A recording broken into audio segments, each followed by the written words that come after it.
مثال دوں قرآن کریم میں اللہ نے قرآن کو کریم کہا اور رسول کو بھی کریم کہا. اس دن میں نے بتایا تھا آپ کو. اب آئیے دوسری آیت میں آپ کو بتاؤں. اس قرآن کے بارے میں کہا گیا من بعد ما جاءک من العلم.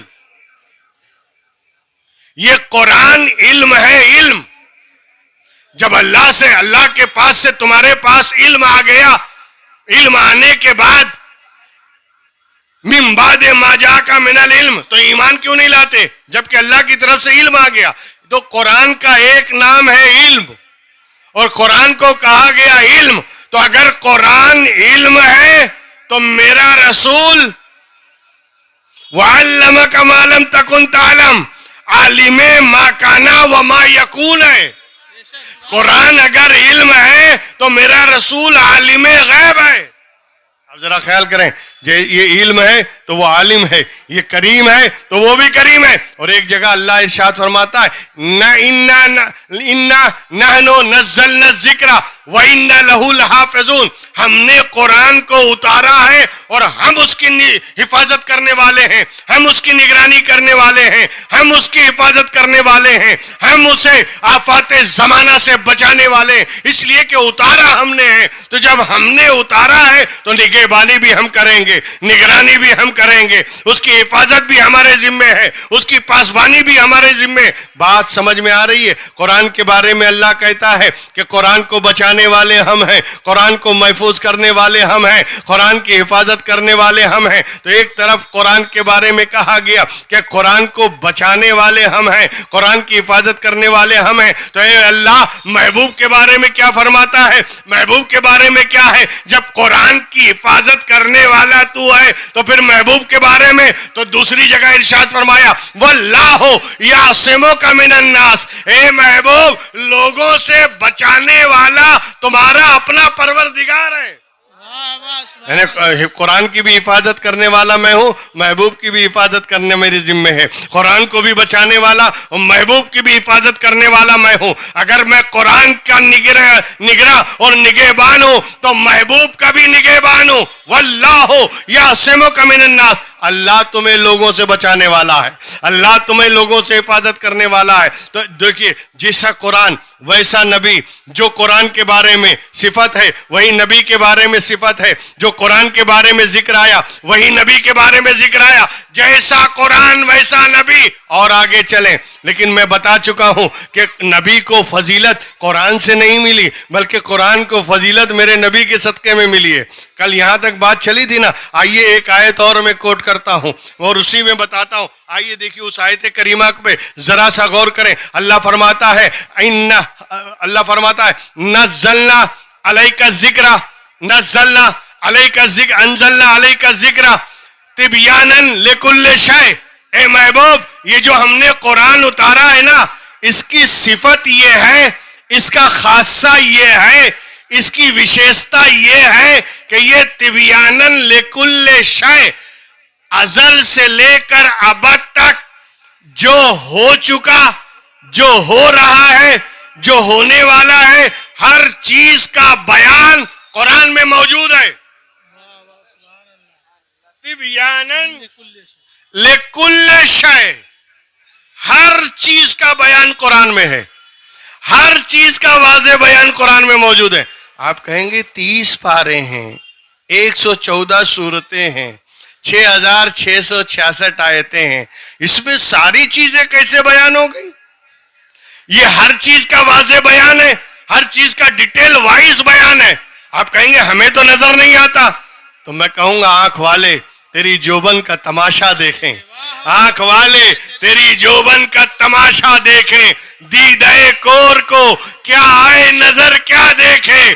ارے اندھا کیسے دیکھ سکتا ہے؟ قرآن کو دیکھنے اور اس کو سمجھنے کے لیے یا تو مصطفیٰ ہے یا پھر جس کو مصطفیٰ کی دعا ہو جائے, جسے نبی کی دعا. دوستو میں یہ جملہ اس لیے کہہ دیا کہ ایک صحابی نے بارگاہ رسالت میں عرض کیا یا رسول اللہ میرے لیے دعا کر دیں, میں بھی قرآن سمجھنے لگوں, میں بھی قرآن سمجھنے لگوں, میں بھی قرآن کے اسرار, قرآن کے رموز, قرآن کے اشارات, قرآن کے کنایات میں سمجھنے کی صلاحیت مجھ میں پیدا ہو جائے. آپ میرے لیے دعا کریں اللہ مجھے قرآن کی سمجھ عطا فرمائے.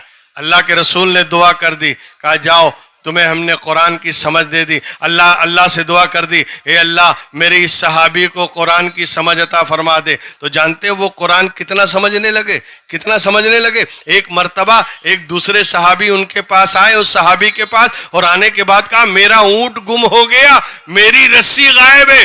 اونٹ کی رسی بھی غائب ہے, اونٹ بھی نہیں مل رہا ہے. صحابی نے کہا قرآن لاؤ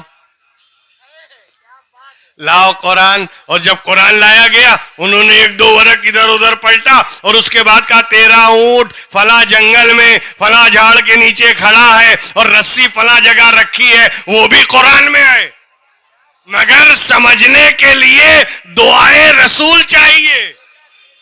رسول جس کے لیے دعا کر دیں وہ قرآن کے اشاروں کو سمجھتا ہے, وہ قرآن کے اسرار اور قرآن کے رموز اور قرآن کے سیکرٹ اس پر یعنی وہ کشف ہوتا ہے, اس کے لیے کھل جاتے ہیں کہ جس کے لیے رسول کی نگاہ کرم ہو گئی ہو, رسول نے دعا کر دی ہو. ورنہ دوستو میں سچی بات بتا رہا ہوں کہ آج تک جتنی ترقی ہو چکی, سائنس نے جو کچھ کیا ہے, آپ سمجھیں یا نہ سمجھیں, آپ مانیں یا نہ مانیں, لیکن ساری چیزیں قرآن میں موجود ہے.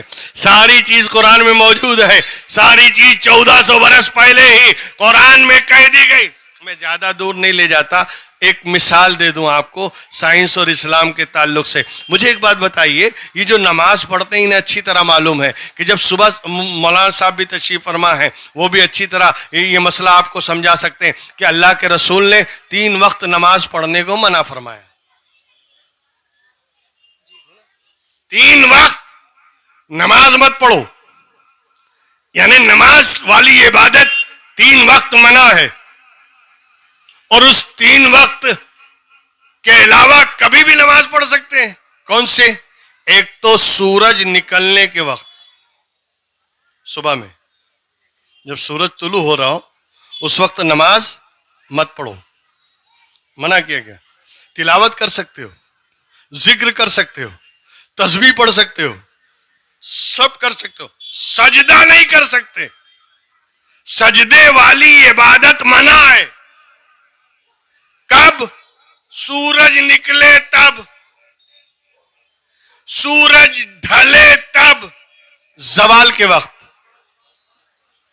جب سورج ڈھلتا ہے بالکل نصف النہار پہ آ جاتا ہے, بیچ میں جب آ جائے اب کوئی سجدے والی عبادت نہیں. زوال کے وقت نماز نہیں, زوال کے وقت سجدہ نہیں. رک جاؤ, جب ڈھل جائے اب ظہر پڑھو, ٹھیک ہے نا. ایک سورج نکلنے کے وقت, ایک سورج بیچ میں آ جائے نصف النہار پہ تب سجدہ مت کرو, اور ایک جب سورج ڈوب رہا ہو غروب کے وقت. 3 وقت منع کیا نا. اسی لیے کہتے ہیں فجر کی نماز کے بعد پھر نماز نہیں.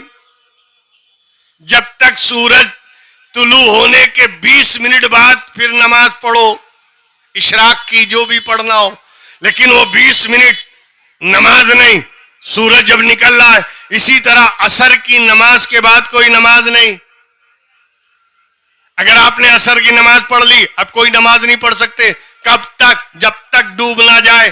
تو سورج نکلے تب سجدہ مت کرو, سورج نصف النہار پہ آ جائے سجدہ مت کرو. ڈوبنے کے وقت نبی نے منع کیا نماز مت پڑھو, اپنے سر کو زمین پہ مت رکھو.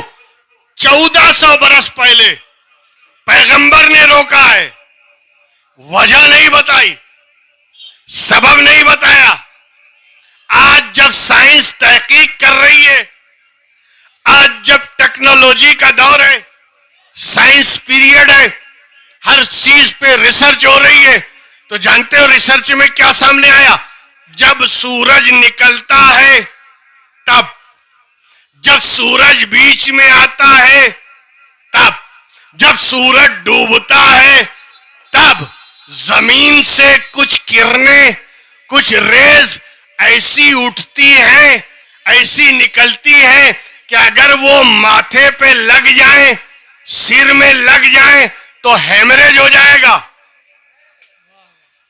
آج سائنس بتا رہی ہے کہ طلوع ہونے کے وقت، نصف النہار کے وقت، غروب ہونے کے وقت اگر تمہارے سر میں وہ کرنیں لگ جائیں تو برین ہیمریج ہونے کا خطرہ ہے.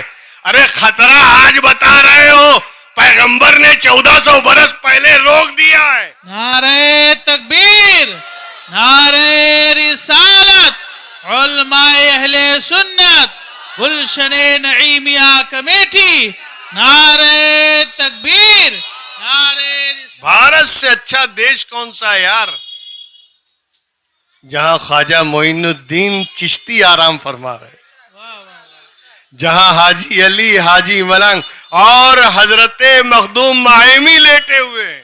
واہ واہ سبحان اللہ. اس سے بڑھیا دیش کون سا ہوگا؟ میں بتانا صرف یہ چاہتا ہوں کہ میرے نبی نے 1400 برس پہلے ہی بتا دیا ہے.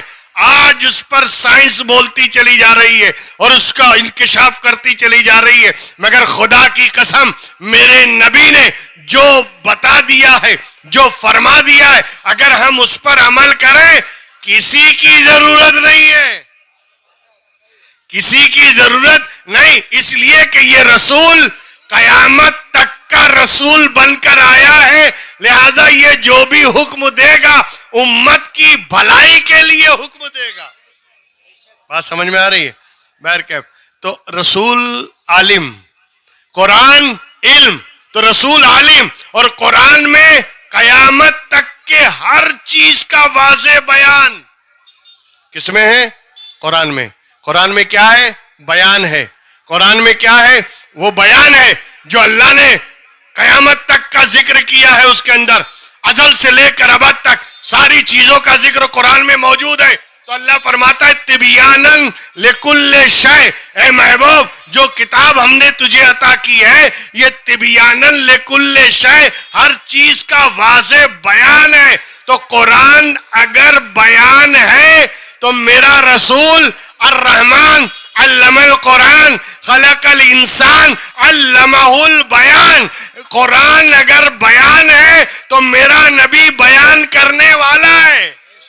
اب ذرا خیال کریں، اس بیان کو واضح کرنے والا ہے، اس کی وضاحت کرنے والا ہے، اس کی تشریح کرنے والا ہے، اس کی تفسیر کرنے والا ہے، اس کو لوگوں تک پہنچانے والا ہے، اس کو لوگوں کو سمجھانے والا ہے. قرآن بیان ہے، میرا رسول بیان کرنے والا ہے. اور آگے قرآن کے بارے میں کہا گیا کہ اے محبوب یہ جو ہم نے قرآن دیا ہے نا یہ ہدی و بشرا، ہدی و رحمت و بشرا للمسلمین. اے محبوب اس قرآن کی دوسری صفت یہ ہے کہ یہ قرآن ہدایت ہے.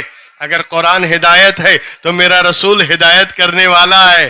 قرآن اگر ہدایت ہے تو میرا رسول ہدایت کرنے والا ہے. قرآن اگر رہنمائی ہے تو میرا رسول رہنمائی کرنے والا ہے. قرآن اگر گائیڈنس ہے تو رسول گائیڈ ہے. بات سمجھ میں آ رہی ہے؟ اور اس کے بعد آگے کیا کہا؟ وبشرا، اے محبوب یہ ورحمتن، اے محبوب یہ قرآن رحمت بھی ہے خوشخبری بھی ہے، رحمت بھی ہے خوشخبری بھی ہے. کس کے لیے؟ للمسلمین، مسلمانوں کے لیے، ایمان والوں کے لیے، اسلام والوں کے لیے. یہ قرآن رحمت بھی ہے اور خوشخبری بھی ہے. تو اگر قرآن خوشخبری ہے تو میرا نبی اِنَّا أَرْسَلْنَاكَ شَاهِدًا وَمُبَشِّرًا وَنَذِيرًا. اے محبوب قرآن اگر خوشخبری ہے تو تو خوشخبری سنانے والا ہے. اب ذرا خیال کریں، جیسا قرآن ویسا نبی، جو صفت قرآن کی وہی صفت رسول کی. اور پھر قرآن کی ایک صفت بیان کی وَرَحْمَةٌ، اے محبوب یہ قرآن رحمت بھی ہے، رحمت ہے للمسلمین، مسلمانوں کے لیے. یہ قرآن رحمت ہے ایمان والوں کے لیے. یہ قرآن رحمت ہے آپ کا کلمہ پڑھنے والوں کے لیے. یہ قرآن رحمت ہے جو آپ پر ایمان لائیں، اسلام کو تسلیم کریں، مسلمانوں کے لیے یہ رحمت ہے. مگر مجھے معاف کرنا، قرآن رحمت للمسلمین اور میرے محبوب کے بارے میں، نبی کے بارے میں وَمَا أَرْسَلْنَاكَ إِلَّا رَحْمَةً لِلْعَالَمِينَ. اے محبوب اگر یہ قرآن اسلام والوں کے لیے، مسلمانوں کے لیے رحمت ہے، مگر میں نے تجھے سارے عالم کے لیے رحمت بنا کر بھیجا.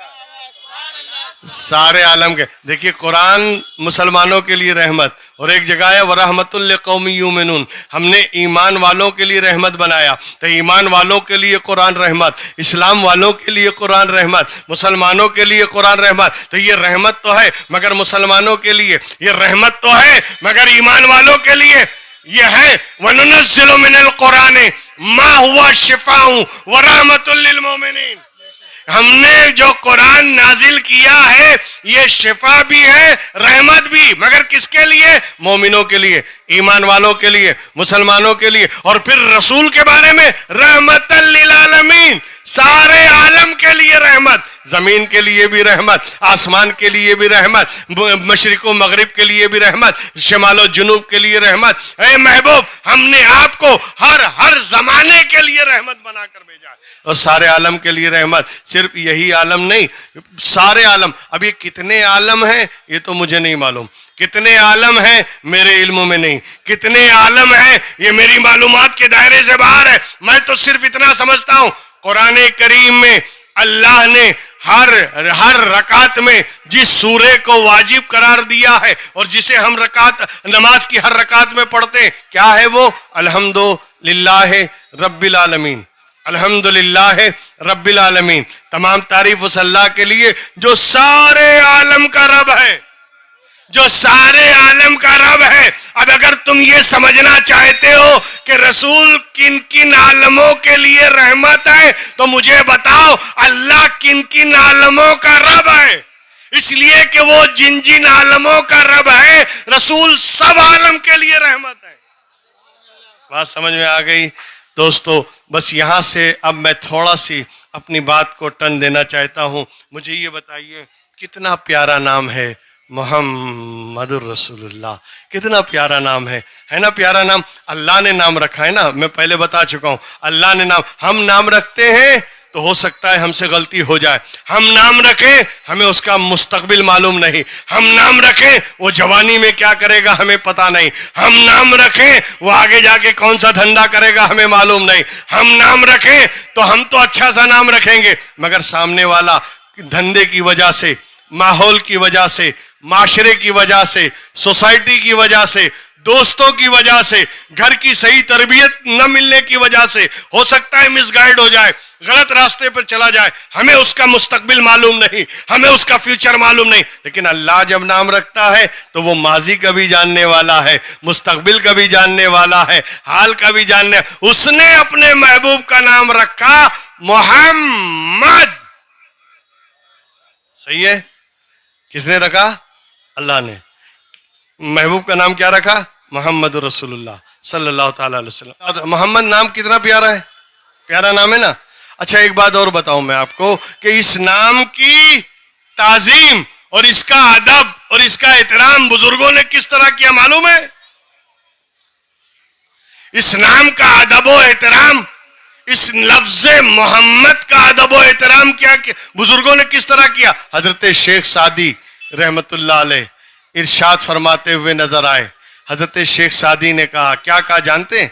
1000 بار بشویم دہن زمشک گلاب، 1000 بار بشویم دہن زمشک گلاب، ہنوز نامے تو گفتن کمال بے ادبیست. یا رسول اللہ میں 1000 مرتبہ اپنے منہ کو مشک اور گلاب سے دھو ڈالوں پھر بھی آپ کا نام لوں تو یہ بے ادبی ہے. حضرت خیال کتنا احترام کیا اور کتنا یعنی رسپیکٹ کیا ہے، کتنا ادب کیا ہے اس نام نامی، اس میں گرامی جناب محمد رسول اللہ صلی اللہ علیہ وسلم کا. آپ جانتے ایک واقعہ غالباً حضرت امام غزالی سے منسوب ہے کہ حضرت امام غزالی کا بچپنا تھا، دوران طالب علمی تھا. طالب علمی کے دور میں حضرت یعنی وہ کچھ کتابیں پڑھ رہے تھے استاد سے. ایک دن استاذ پتہ نہیں کس موڈ میں تھے، انہوں نے جماعت میں سوال کیا، جماعت والوں سے. جو جماعت ہوتی ہے یعنی کلاس ہوتی ہے، 10 لڑکوں کی ایک جماعت ہے، 15 لڑکوں کی ایک جماعت ہے، 5 لڑکوں کی جماعت، ایسے الگ الگ جماعت ہوتی ہے مدرسوں میں. تو جو جماعت میں لڑکے تھے سب سے زیادہ کلیور، سب سے زیادہ ہوشیار، سب سے زیادہ انٹیلیجنٹ، سب سے زیادہ ذہین فتین حضرت امام غزالی. استاد نے ایک بار سوال کر لیا، بتاؤ بانی اسلام